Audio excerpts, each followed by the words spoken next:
सब लोगों के बीच में बहुत दूर दूर से कलाकार आई बड़ो, हमारे सीनियर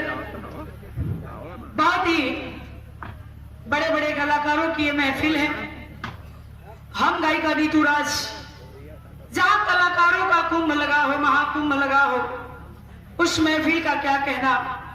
सभी लोगों को हम नमन करते हैं कि बाबूजी इस मंच से, और साथ ही साथ हमारे आदरणीय गुरु जी परम आदरणीय पंडित परशुराम यादव जी, गुरु जी के चरणों में भी बहुत बहुत प्रणाम करते हैं।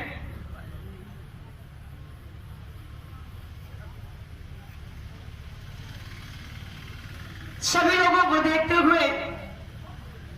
और साथ ही साथ हमारे कवि जी आदरणीय प्यारेलाल यादव कवि जी, तमाम कवियों का जितने भी इस महफिल में विराजमान है, चाहे हमारे सियाराम यादव कवि जी हो, तेजन कवि जी हो, सभी लोगों का, हरिद्वार कवि जी का, सबका हम नमन करते हैं कि बाबूजी इस मंच से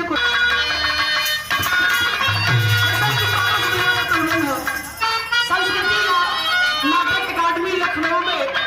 हमारा कार्यक्रम गुरु जी के साथ है, पंडित परशुराम यादव गुरु जी के साथ लखनऊ संस्कृति नाटक अकादमी में बिरहा महोत्सव में, कजरी महोत्सव में बिरहा भइल रहे।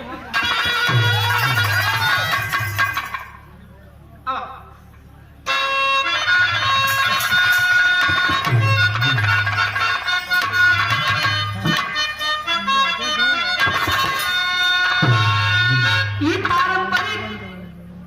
नहीं, ज्यादा मत पढ़ो, पारंपरिक चीज बा,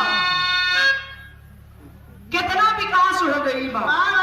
ये आधुनिक परिवेश में कहां से कहां लोग जात बा, कितना परिवर्तन हो गई। कभी जीवन के वो 4 लाइन में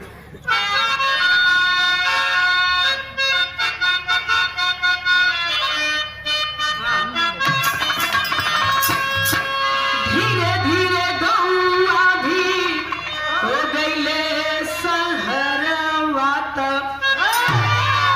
धीरे धीरे गौआ भी भइले